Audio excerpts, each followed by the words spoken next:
Hello, everyone, and welcome to Mediocre Gamers, where we discuss all things gaming. I'm Crimson. I'm RJ. And I'm Caleb. Just as our normal disclaimer that we're doing every week now, due to upcoming holidays, we might be a bit behind on our recording and uploading schedule. We apologize for any late episodes or episodes that may not be. For now, you can also check out our Reddit page at reddit.com/r/mgcast. We will be posting our show notes and other interactive discussions up there. So definitely check it out. Give us comments. Hell, throw some news stories up there if you want us to talk about something that's important to you. We'll definitely be keeping an eye on it. This week, what have we been playing? We're going to start off with Caleb.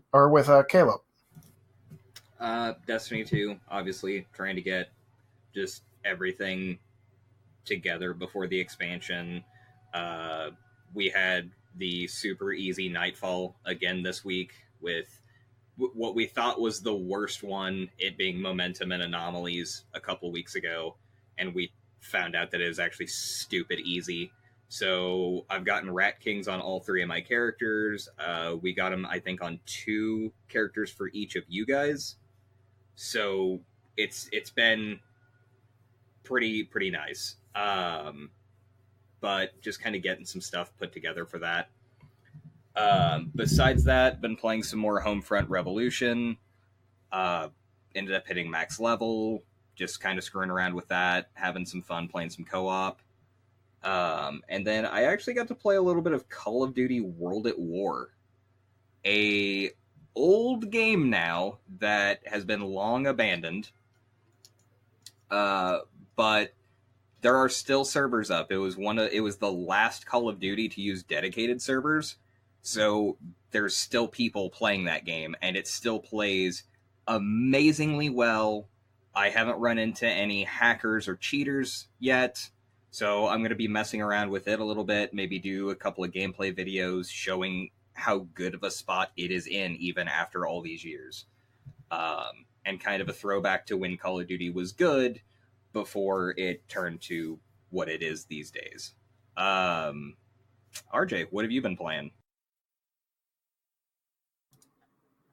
Well, I've also been playing some Destiny 2. I've been working on my Hunter, and I now have my Warlock and my Hunter both at 296, 297. So it's I've got them both in a spot where I like them right now. But to kind of shake things up a bit, I've been playing some StarCraft 2 this week, and I've really been hitting Han and Horner pretty hard. I definitely have to say that they are my favorite Terran commander, and they're just a blast to play. You always have a presence with your a unit presence on the field because of the assault galleons that can just fly around and attack things, especially when you get them upgraded to be the mini carriers. And yeah, it's awesome. All of Mira's units have really fast build times, and you always have a ground presence and some really cool on death effects, because Reapers are not very durable. They go down pretty easily, but that's one of the things with Mira's units.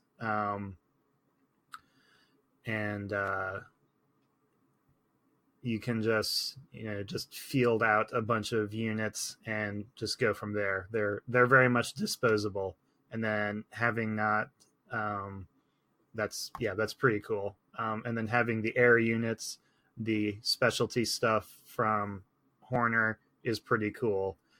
You can have a lot of really cool upgrades from that starport where you summon those units. You can have permacloaked wraiths, which is really awesome. You can have Vikings that have armor-piercing rounds where when they're in assault form, so when they're on the ground with the Gatling guns, you get bonus damage, and they do, I think they shoot through or something, but it just sounded really cool.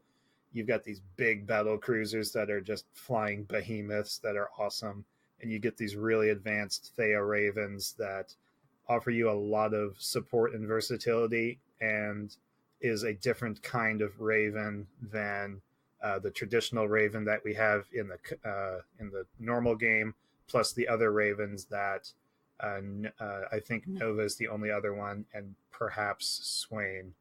So yeah, that's been pretty cool. And again, all of their units are really, really mobile, and you have very little static defense, but you can put up those mag mines, which is interesting. But those only are available on a timer, and you're not limited. So you can just stack them up over time and have this huge network of mag mines that if anything wanders towards your base, it just dies instantly. So I've been having a lot of fun with this co-op commander, and I've honestly just been going straight into hard difficulty maps, and have been doing just fine because of their setup. And I don't know, they're definitely my favorite commander. And something else about StarCraft 2 that I didn't realize or must have skipped over, we actually have a new map for the co-op commanders, and it is called Parts and Parcel, or Parcel and Parlay, or something. But it is really cool. The idea with this map is you have a limited number of time to run around and destroy neutral crates and collect parts. You use those parts that the game automatically does for you to create a big mech unit called the Balius. And then once you have enough parts to get the Balius online, it walks across the map and kills a hybrid that the Mobius Core is building and has contained. So you have a time limit to collect each of the parts to activate the Balius, and then you have to follow the Balius and kill the hybrid unit. So and you have to do that 3 times. It is a very fast-paced and crazy map, but it is a lot of fun. There's a lot of moving parts, and there's stuff happening all over the map. It is glorified chaos for me. It's awesome. I really like this new map. So hopefully I'll be able to get you guys to play some StarCraft 2 with me a little bit, and we can play on that map, and you guys can try out Han and Horner and see if they fit your play style. So, but yeah, that's really it for me. Crimson, what have you been playing? Oh, go ahead.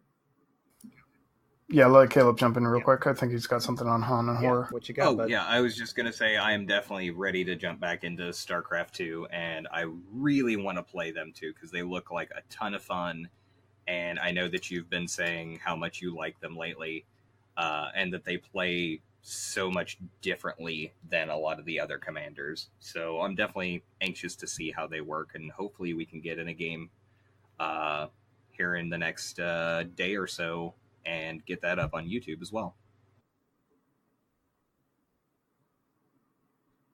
Yeah, definitely. I still can't get my OBS studio to work, so I'll be able to. I would really like to get that figured out with StarCraft 2 so I can make some more videos of my own. But anyway, so we'll get to that. But yeah, no, I'm excited to do that. So, Crimson, what about you? I'm going to make mine nice, short, and sweet. I've been playing a little bit of 7 Days to Die, enjoying the mod scene, really having a lot of fun with War of the Walkers and the built-in classes and the 500-plus new items, and so many new POIs. It's a very fun mode. I'm telling you, if you own 7 Days to Die, just Google 7 Days to Die mod launcher, and you can check out all the different mods right on there. Super, super fun. I mean, just amazing.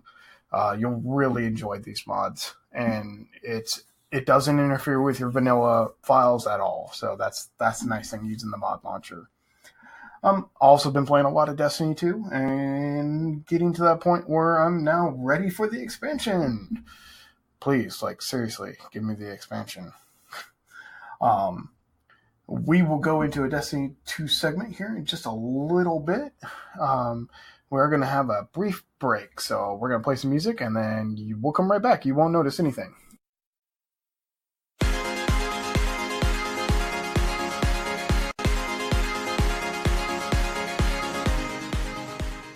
Okay, and we're back. Anyway, for our segment today, we're going to do a little bit of summarizing on the big state of the game that Bungie dropped, and then we're going to have an open conversation, okay? So I'm going to just go through the list of the changes first, and then as a group, we will just pile in and kind of talk about different things. Whoever jumps in first gets to talk about the first thing first. But I will go through a little bit of this here. Destiny 2 did release a state of Destiny 2 and what they are planning to do in the future. Now, with Osiris dropping on the 5th, we are going to see some changes there, but we are also going to get another large patch on the 12th. It's going to have more, what do you call them? Just essence of life stuff. Just make it a little bit easier on people too, but some people may disagree with that. So let's get into it. First thing is they are going to create a new tier of weapons called Masterwork weapons. These weapons will feature kill counters on them.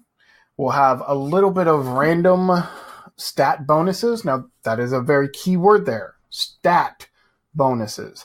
Not perk bonuses, but stat bonuses. That's your handling, weapons reload speed, range, impact, those type of things. And they will be re-rollable. So we will see that. We will see vendor improvements. You will be able to buy all the armor sets from all the vendors, plus, well, not all the vendors, from, like your Vanguard, your PvP set, that kind of thing. I don't think the world vendors like Devon K will have that, but they might. We don't know yet. They did not go into that, which will be purchasable with legendary shards and some tokens. They are also going to be adding armor ornaments in the game. These will be unlocked like achievements. So you will do an achievement type thing, unlock the ornament, and you can change your Season 1 armor to look like a Season 2 armor. So that way you don't have to get a new set of armor. You just wear one armor and you can change it. Kind of like transmogging it. So that'll be nice, interesting. We will see heroic strikes come in, which should have better rewards. And they are upping the rewards for the prestige activities. Let's take a look here. And then the big one is Xur. Xur will be offering a 3 of, what do you call that thing? 3 of coins boost, which will increase your exotic drop rate for 4 hours, kind of like the medallion does now. But it will just be straight up increase exotic drop rate 3 hours. We don't know what the cost will be, if it'll be worth it or not. And then we will see he will be selling a Fated Engram. These will be like a Luminous Engram. They will cost 97 legendary shards, but they will reward you with an exotic that you do not currently have unlocked in your collection. And then we will see a change to the mod vendor, the Banshee 44. He will offer a couple mods that you can buy. These will change on a daily basis. So if you're looking for a particular mod, you just got to wait a little bit and maybe he'll sell it instead of having to grind all your Glimmer to Oblivion. Beyond that, there are going to be some smaller changes and some future things. But let's jump in and talk about what we're most excited about seeing on this. I'm going to let Caleb go kind of start us off in the conversation. Caleb, what are your thoughts?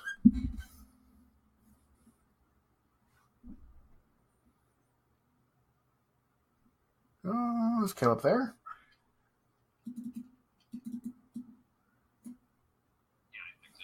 Oh, okay. It was a My service decided to go into roaming. That's why it's lagging so fucking okay. What time? So I can cut this out. 4 minutes. Okay, sounds good. Okay, go ahead and jump into the conversation, Caleb. Kind of just tell us what your thoughts are on these changes. I don't know. I think for me, I've got to see it in practice before I can really have a definitive answer, because it feels like it's too little too late. They've fucked up a lot of stuff with launch and with not having enough content and just a ton of stuff. I want them to fix it, and a lot of this stuff is quality of life stuff that I think is going to help. But unfortunately, I think a lot of people have been so burned out on it that I don't know if this is going to be able to pull them back in enough. That being I agree a little bit with that. And RJ, jump in here too. This is an open dialogue conversation that we're going to have here. But I can see your point there. Like, I really do. I do feel this doesn't add content, and they haven't given us enough information on Curse of Osiris to know if Curse of Osiris is where all that extra content that we need is going to be, and if these are just, quality of life changes that we needed. And if it's a little scary, and if it's just quality of life changes, and let's say Curse is only let's say a modest 4-hour storyline, because it is only one planet, so I'm assuming it's not going to be extremely long. So let's just say it's a 4-hour storyline campaign. So we get to get through this next story bit that we're paying money for in 4 hours, so we could knock it out in a day, and then we're right back to the grind. Now, they are fixing the grind a lot, but if it's just going to be the same grind, we're just going to get burned out on it even faster. It's just going to be a different thing to get burned out on. Mm-hmm. I agree. That is a big concern with me, is, am I going to get burned out again? And I know RJ was very intuitive in this, and he didn't create a third character. He took it rather slowly. I wish I had played more like RJ than played like my normal self. I hear you.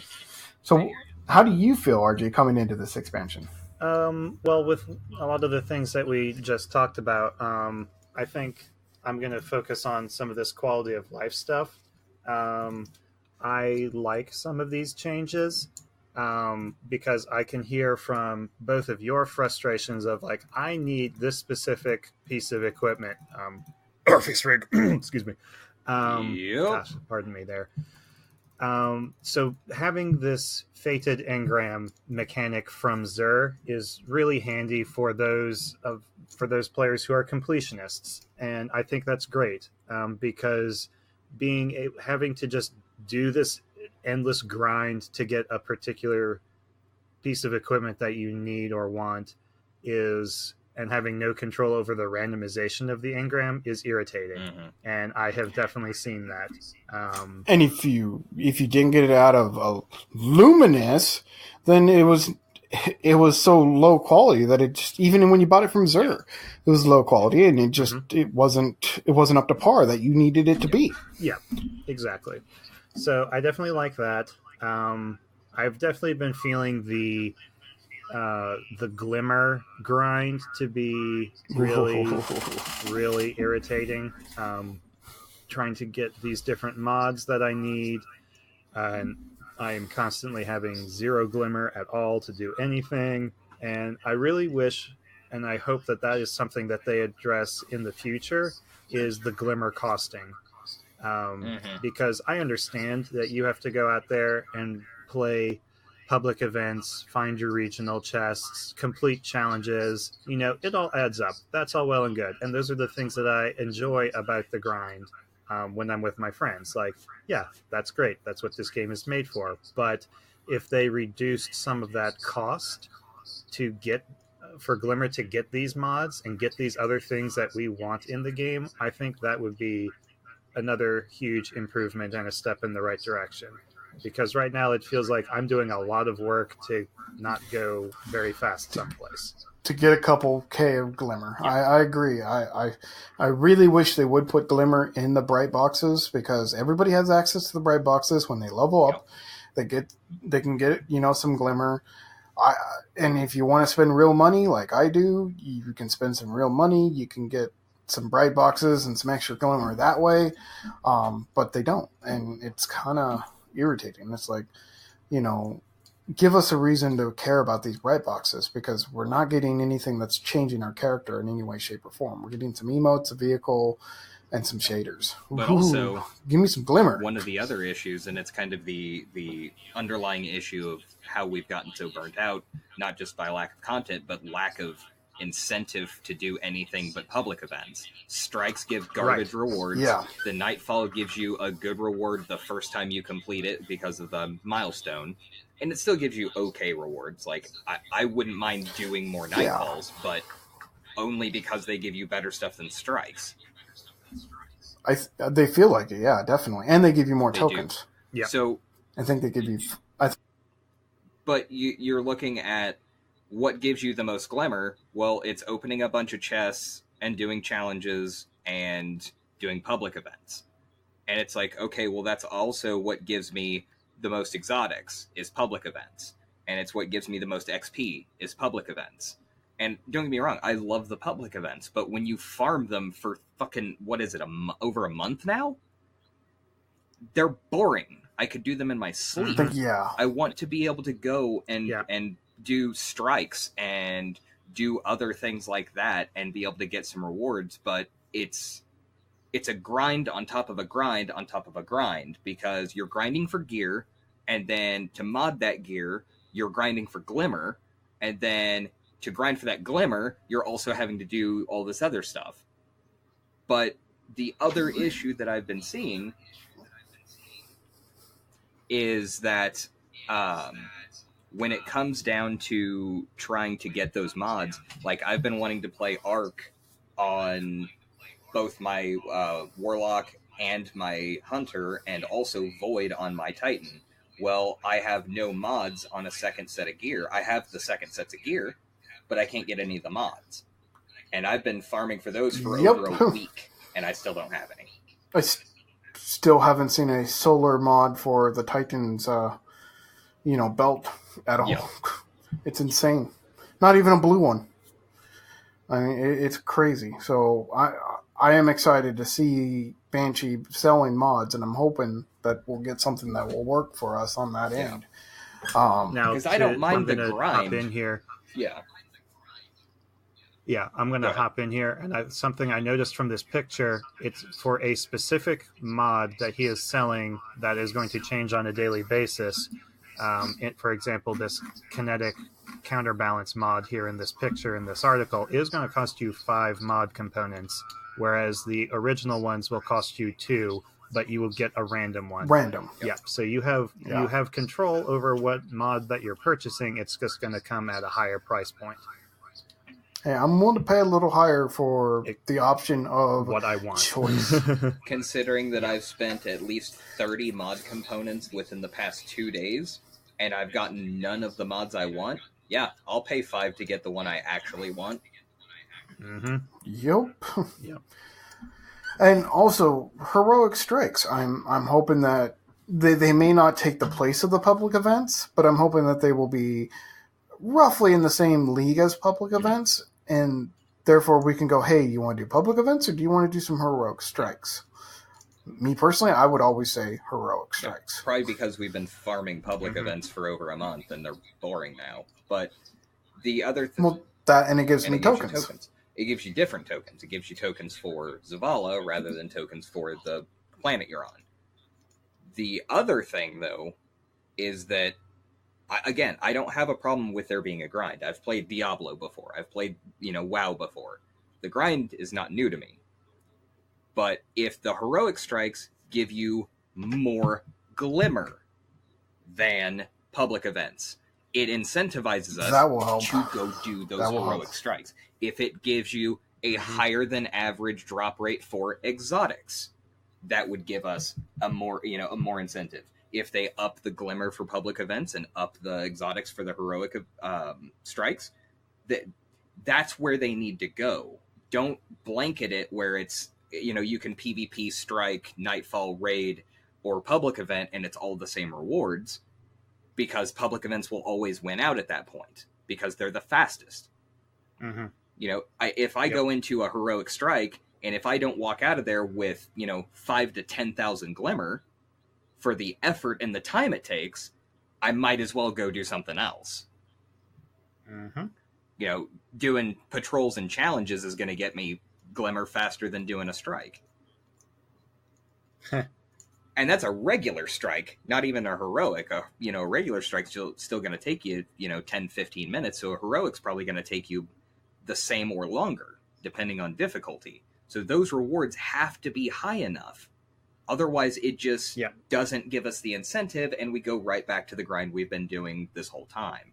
So it's really going to be about practice. If they can implement this stuff and take out some randomization. I'm cool with randomization. But take out some of it and let us be able to get some of the stuff we need. That's going to help so much.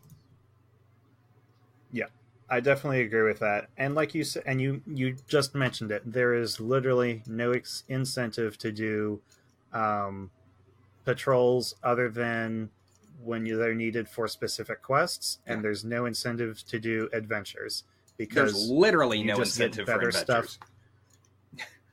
Yeah, exactly. Because you get worse stuff than just doing public events, which are much easier. Now, there might be some random story content, but whoop-de-doo. Like, I'm all one for story. Yeah, adventures and all that, but when you're sitting down with your friends and you're just tearing through stuff, then you don't really have the same amount of enjoyment of, hey, here's some extra side content. Yeah, it's like now let's just I really feel like adventures just were not the right way to do it. I think that if they wanted to add more story content and have these side quests, they should have been in the campaign.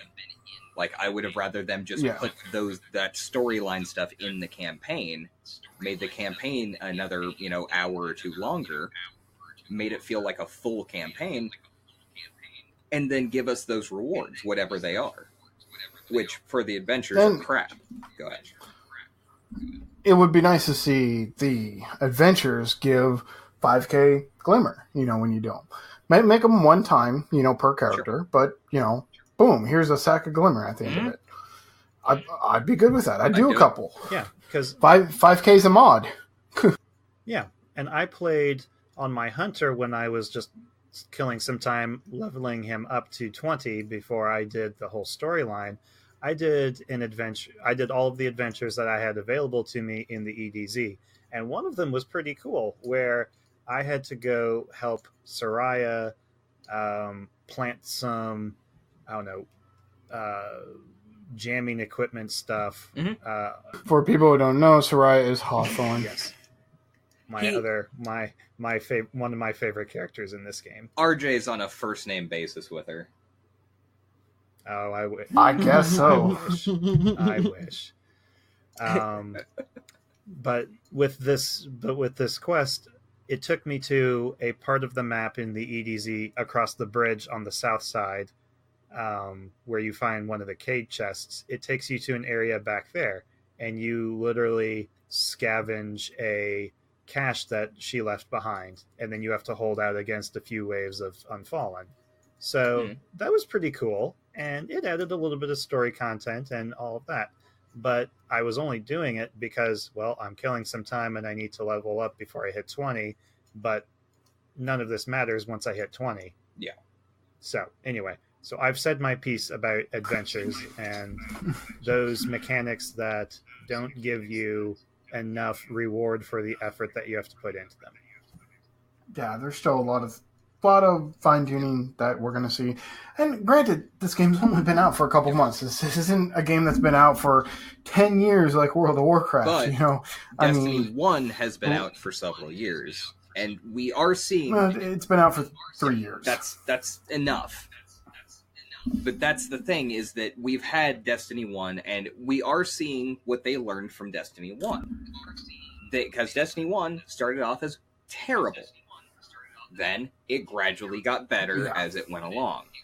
Now, with Destiny 2, unfortunately, we're seeing it at the tail end of it. We're seeing it as the bottom of the barrel because it started out rough, just like Destiny 1 did.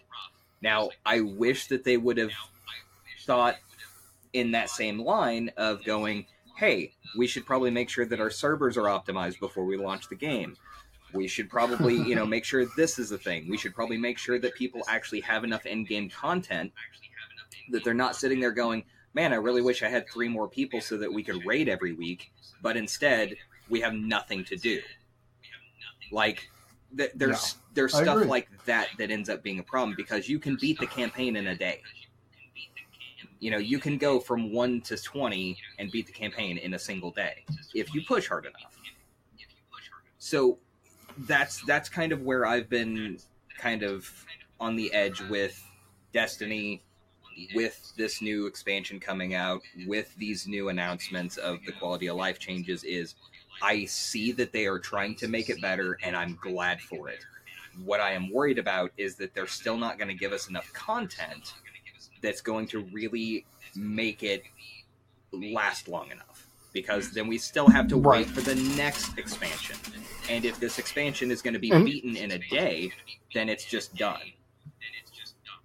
And we'll find out in a couple days on how that feels and how much content they're giving us. I wish they'd give us more information now, but they have been very tight-lipped on the expansion. Yeah, and I think if this is a full-sized campaign, like if it is a 6+ hour campaign, I think I'm going to enjoy it, and I think it's going to be worth the money. But they are charging more per DLC than any other game right now.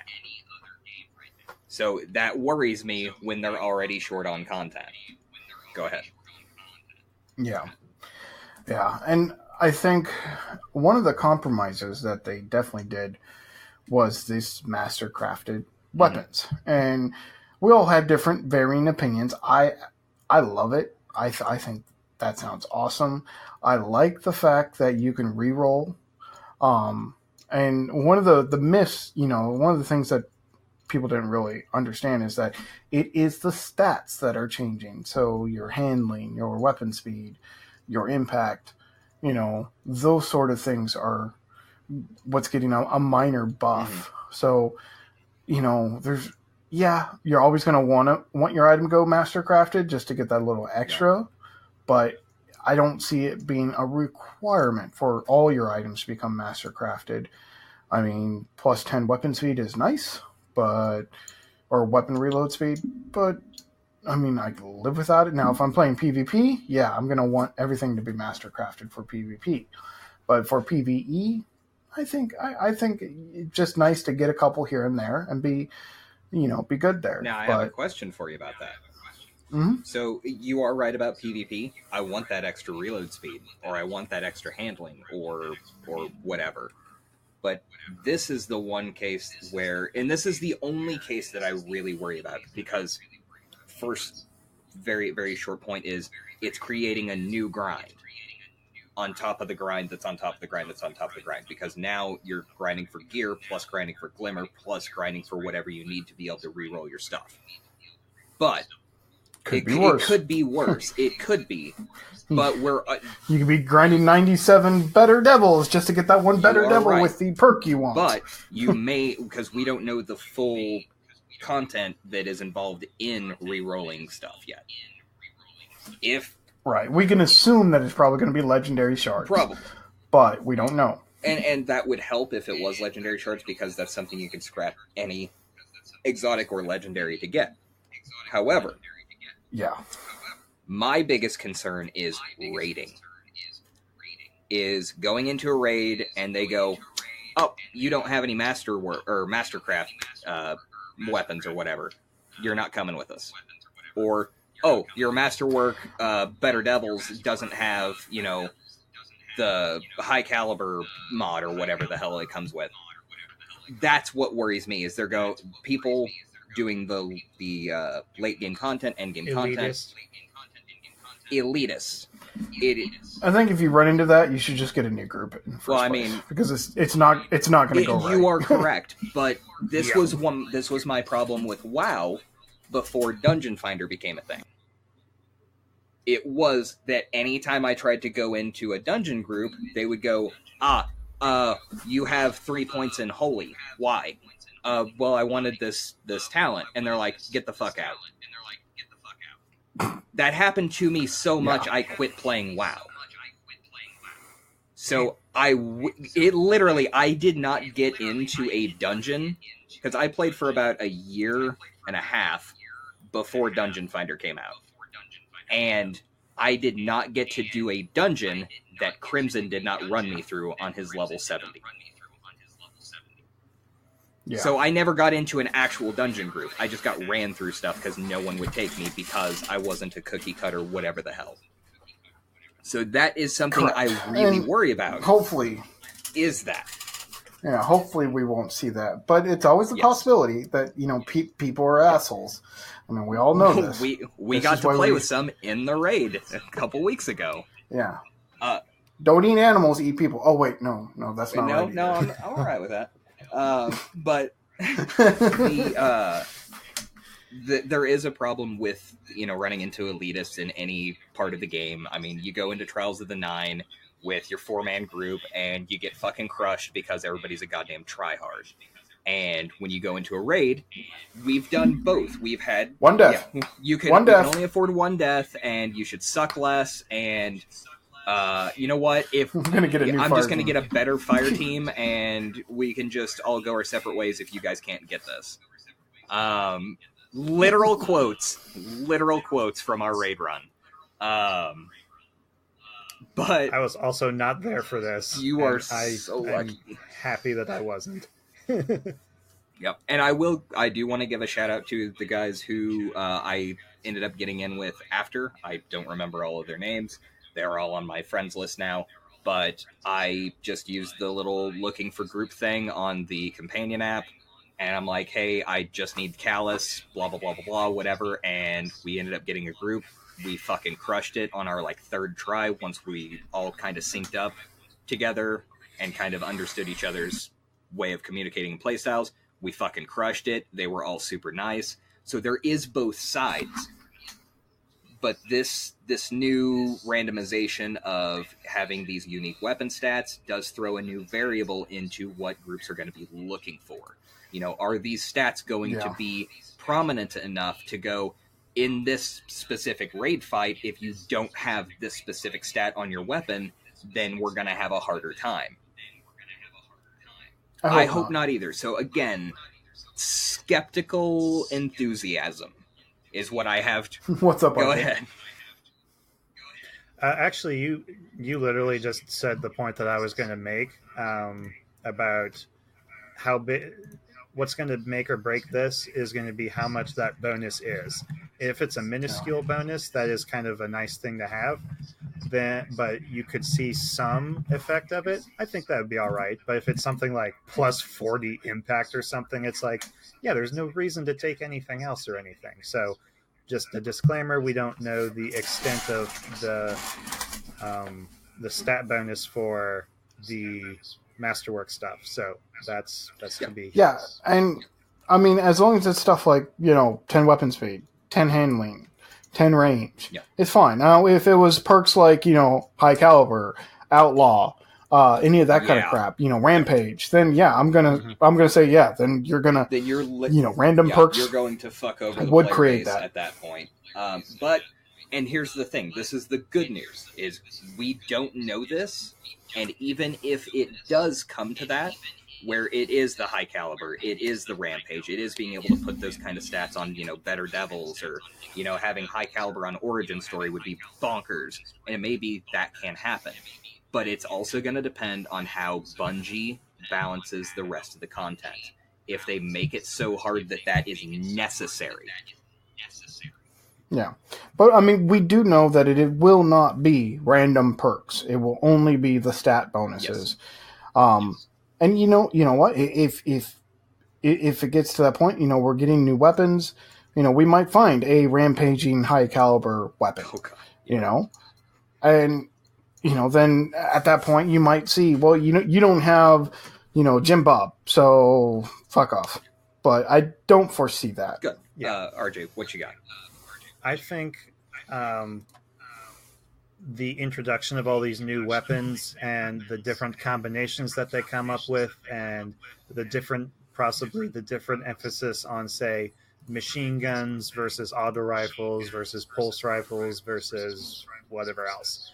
So I think that's also going to be nice to shake up not only the PvE meta of like, okay, I have all these new weapons that I want to try out and see which ones are hidden gems, because I've definitely found a bunch of those. I.e. a Scathelocke versus a Call to Serve or stuff like that. True. But I want to see something different, and when it comes to PvP, because when it's PvP, you definitely need to pick the best weapons that are comfortable for your play style, but you also have to have enough variability in what you play to change it up on the fly. Because we played a game last night where all 4 of their team had hard lights, and it was a nightmare. I was like, really? We're getting cheesed out by this? So in that situation, you either need to go, I mean, I don't even know what the proper response should be. Do you get better devils or something that's a little bit shorter range, or do you go extreme long range and pick up auto rifles? So Mighty tools. I was going to say Mighty it's tools Mighty would Tool reckon. at that point. But that actually brings up a very important topic that we haven't really touched on, which is PvP balancing. Because there is a drastic problem right now with, multi-tools and a couple of other really, really strong PvP weapons that people use exclusively, and if you go up against them, don't get me wrong, we are solid at PvP. We're not great, we're not bad, we're, mediocre. But mediocre. When you go up against a team who's been using multi-tools since launch and don't use anything else, you are not going to be able to combat them with multi-tools, because they are going to outgun you every time. I'll be honest, I believe multi-tool needs the same nerf it got in Destiny 1, which multi-tool was super powerful in Destiny 1, and then they removed the high caliber from it. I think that's what needs to happen now. It has high caliber? Yeah, that's why it's so good. I did not know that. Is it has I high did not caliber. know it had high caliber. I've been using it all this time and didn't even know that. Yeah. High caliber needs to be removed from multi-tool. Yeah. I mean, there was a reason why it was removed in Destiny 1. There's a reason why it needs to be removed in Destiny 2. If you want high caliber on your scout rifle, grab the Nameless Midnight, whatever. But it should not be on the Mida tool. The Mida tool is too easy to get, and having that radar up is already way too powerful. Now, here is going to be my next question is, with balancing PvP, I am wondering, because have they said anything about balancing PvP in these announcements? Oh, yeah. They always talk about balancing it. But because my worry is that they're going to do what so many other games have done, and Crimson, you have seen this a lot alongside me, is that they try to balance PvP in anything, card games, shooter games, anything, by releasing new stuff. So, like, these new weapons that we're going to be getting are going to be, different combinations of perks and attachments and stuff like that we may find something that's better than multi-tool.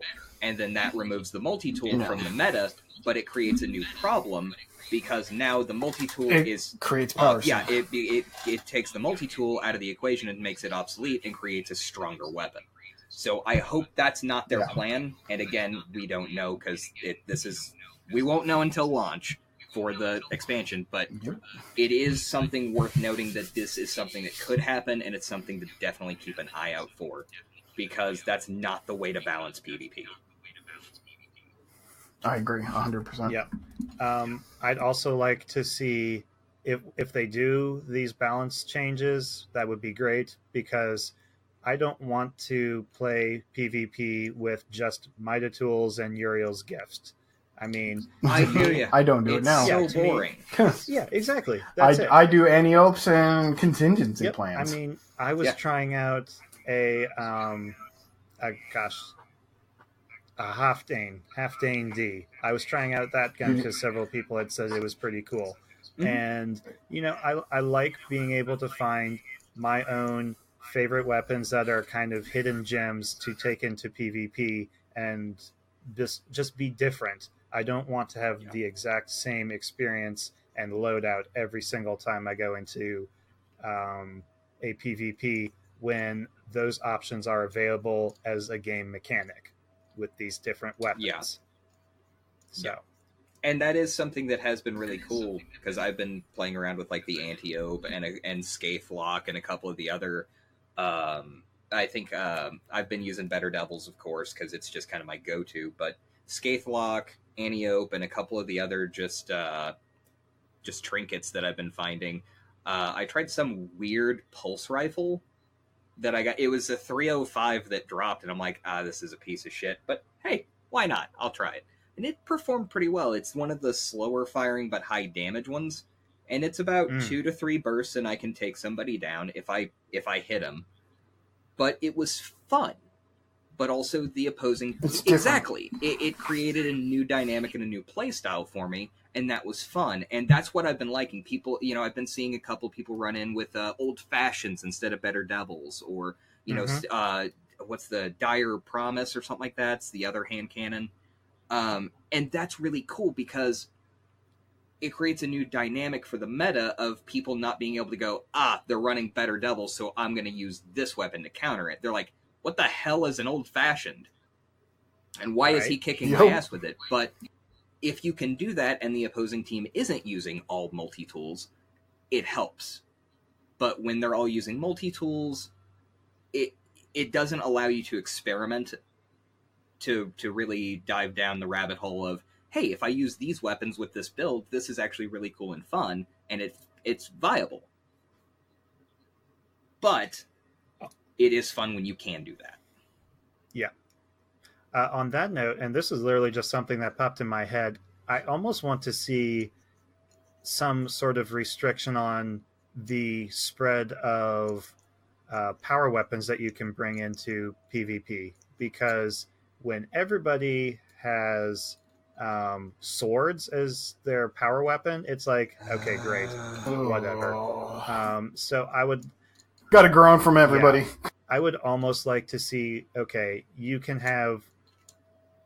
If you can only have 4 people in there, you can have maybe 1 or 2 people have a weapon of each type, because then that would allow you... I don't think restricting somebody to 1 is a good choice, but having 2 would be better. So you could have 2 people with swords, then you could have 2 people with whatever the hell else they want. No, it needs to be just quite simple. You should not be able to regain power ammo on the swords when you kill somebody in PvP. Yep. Simple. And the counter to swords is shotguns. Use a shotgun. You'll bust a person with a sword every time. Yeah, but the problem is with the sword, you can still use the sword, albeit it's not as effective when you don't have power ammo. Yeah. Right, you can't use the power attack, which is usually what's killing you. That's the lunge attack. Now, it does do, even the normal Swift Strike does less damage than when it has ammo in it. But I think one of the problems with swords is that you get like 6 ammo from the power ammo. So you can whiff and still be fine, and especially since you can still get ammo back when you kill people with certain swords. I think it should drop down to 3. Cut the sword ammo in half, and you will see a little bit better balance. Because with rocket launchers, like the Wardcliff coil, you get 1 shot. And with the Singe, you only get 2. You only get 2. So if you miss one of those shots, that's an entire team wipe that you missed out on. Or potential team wipe, I should say. But, you're going to get probably a double kill off of a rocket shot. So... yeah, I feel like rockets are about where they need to be, 1 to 2 shots. Shotguns are about right, I think they're 4. Why are swords getting that much ammo? Right. Why are swords getting 5? Why do grenade launchers get so low too? Oh, yeah, and grenade launchers you want people to use grenade launchers, but nobody's going to use them. Give us, a full clip at least. But yeah, I'm very anxious and excited to see what it comes with. Now, I do have one question for both of you guys. Mhm. What is something, because we've been kind of knocking them down. We've had some good points. We've had a lot of concerns and a lot of skeptical optimism. But what is one thing that you guys are really excited to see come out of this? Come out of both the balance changes and the expansion itself? Zert changes. I'm a hunter of exotics, and it's driving me nuts that I still haven't got peacekeepers on my You're Titan. literally a hunter looking for an exotic. Is it a that too. Orpheus rig? Well, that, and I can't believe that they didn't put in the Orpheus rig on Zur at least once, with knowing how many people need it. Especially since they've rotated some of the same stuff back. RJ, what is something that you are looking forward to?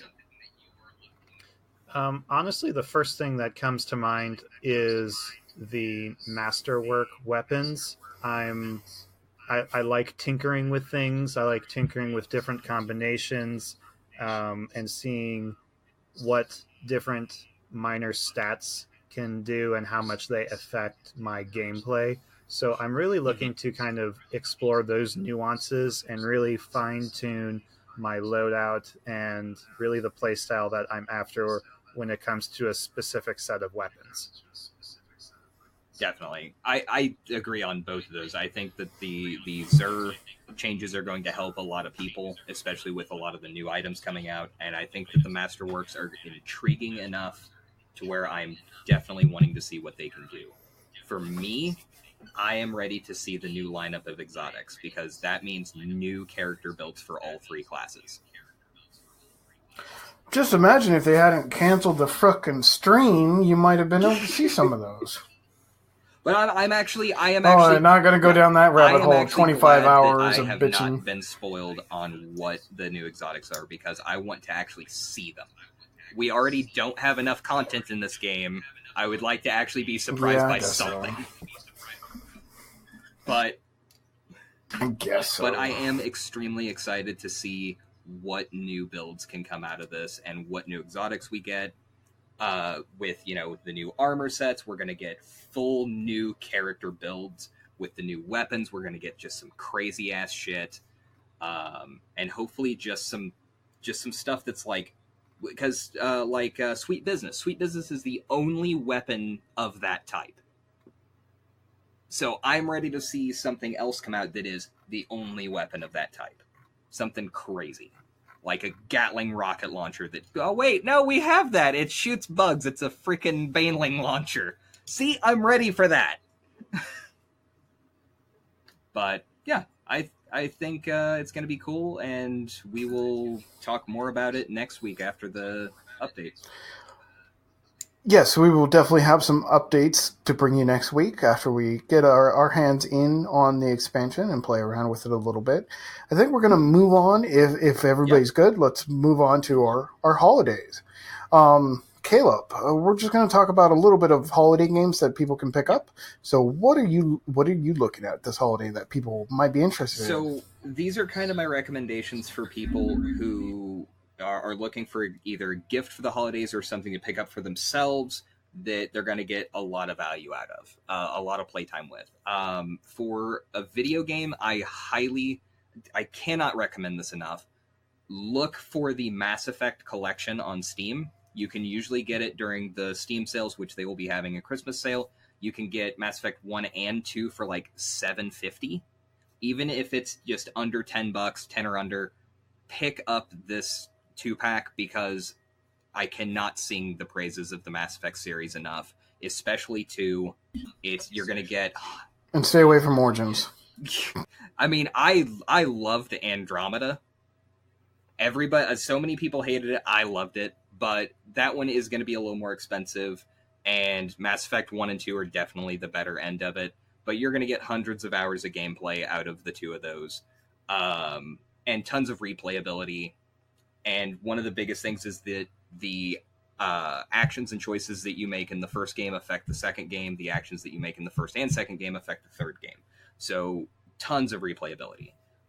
For board games, Tiny Epic Galaxies, it's $25 on Amazon with free Prime shipping. RJ is actually the one who brought this to the card shop at one point. We played it. It is an absolute blast. It plays up to, is it 6 players, RJ? I think it's actually 5. 5, okay. Yeah. So you can play 2 to 5 people, and there is actually even a single player variant that comes in the box. Yeah, so on the back of each of the mats, you have a rogue galaxy that you roll the dice, and depending on what the dice, and you roll them one at a time, and depending on what that dice says, it dictates the action that rogue galaxy does, and it levels itself up and all of that. So you can play it single player, and that's one thing that I really like about Tiny Epic Galaxies. Yep, and it comes in a tiny epic box. It is a small game with tons of replayability, tons of options, because you can play it 1 to 5 players in different variants. And if you actually want to take a look and see how the game is played before you pick it up, I highly recommend going to Geek and Sundry's YouTube page. Check on their tabletop section, which is Will Wheaton's board game show. They actually play it on there, and they do a great job showcasing how great that game is. For just kind of something new for everybody to look at, when we've talked about this game a lot on WTFFG, and that's the Arkham Horror LCG, you can easily play 4 people out of 2 core boxes. So it's a little bit higher of a price point, but you get tons and tons of replayability and value out of those 2 boxes. You can also play, I think, 2 people out of 1 core set. So if you would like to try to pick that up first, you can also, if you go to our YouTube, you can watch us play it if you want to see how that plays. But those are 3 games of different categories that you're going to get tons of hours of playtime for less money than a lot of these bigger box things. RJ, what do you got? Well, I've always been a fan of a particular board game called Carcassonne, and it is a tile building game where on your turn you draw a tile, you place it, you can place a follower, and eventually the feature that you place your follower on will score, and that will give you victory points. You can build roads, you can build cities, you can farm fields and get bonus points at the end of the game. I feel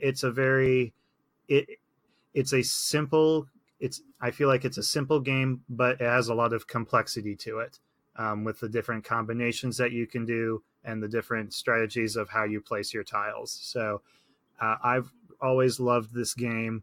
They have re-released the base version with updated artwork in physical form very recently, and they're starting to do that with all of their kind of air quotes big expansions. So it's a really good time to get in on that and stuff like that. There's at least 6 or so big expansions if you want to add on to the game, but there's also over a dozen tiny expansions that offer 5 or 6 different tiles and a couple different mechanics. So there's a lot of fun there.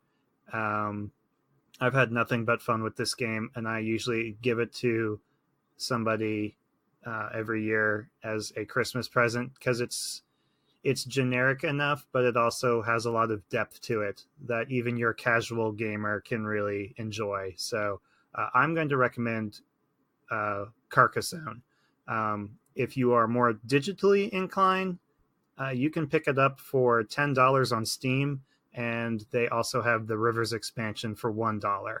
But that is the only content that they have available online right now. But I looked at the game, a little bit of the gameplay for it, and it looks really, really sharp in digital form. So I'm just going to highly recommend Carcassonne.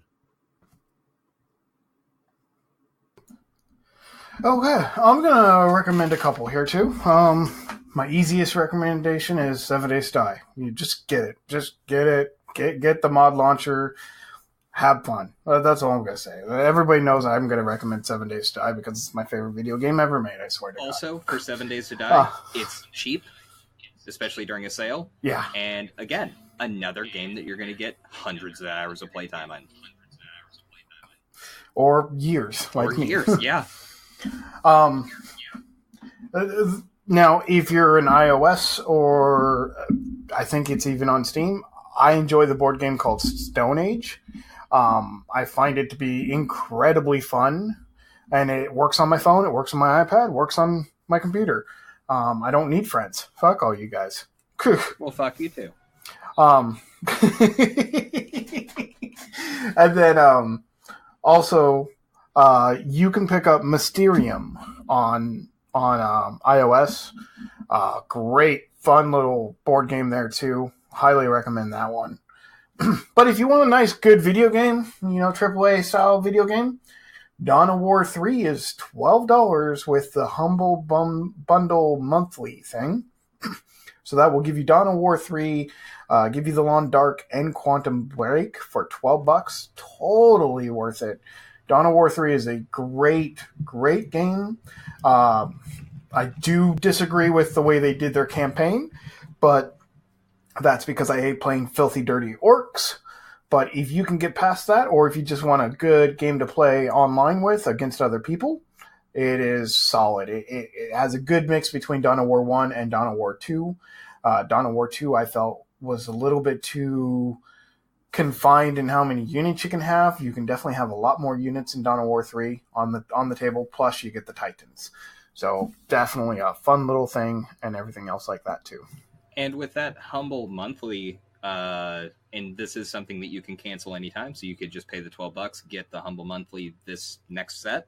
You get those 3 games and 6 other games that are not yet announced. Those are surprises for when the pack actually comes out. That's huge value. I may buy that. I already own Dawn of War 2 and I might buy it. Or Dawn of War 3 and I might buy it. That's a solid deal. Because that thing is on Steam for $60 right now, last I checked. So you're getting a $60 game plus 8 other games for $12. You can't beat that. Yep, there's great value there. No, you really can't. Well, I think that's going to wrap up our holiday segment. So if you're looking for some games to give to somebody or just to pick up on your own, definitely take a look at some of those that were mentioned today. But mainly get 7 Days to Die. That you'll never go wrong there. Okay, and just as another PSA, please contact us if you are interested in either a t-shirt and or playmat. Once we get enough interest, we will do a bulk order and get some stuff out there.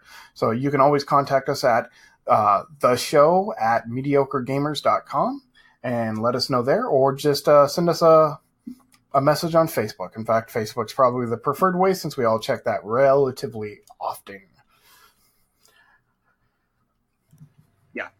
Oh, it is just show@mediocregamers.com. Sorry. For some reason, I thought it was the show. Nope. It's show@mediocregamers.com. Perfect. Okay, and as always, thank you for listening, and you can always check out our previous episodes at mediocregamers.com. Keep up to date with us on Facebook and Twitter at 2mediocregamers. Chat with us on Discord at discord.mediocregamers.com. And we encourage you to check out our YouTube channel where we will post gameplay videos of all sorts. You can find the link on our Facebook page as well as on the left-hand tab of mediocregamers.com. And we'll post a link in the show notes as well. We are also on iTunes and Google Play. Please, I cannot stress this enough. Really help us out. Go there, rate us, leave a review. Anything there helps us get more viewers, gets us, gets us excited. The spotlight that it will get other people listening. So please, if you haven't done it, please rate us on iTunes and Google Play. That is so important. Until then, I'm Crimson. And I'm RJ. And I'm Caleb. Until next time, get out there and play some games.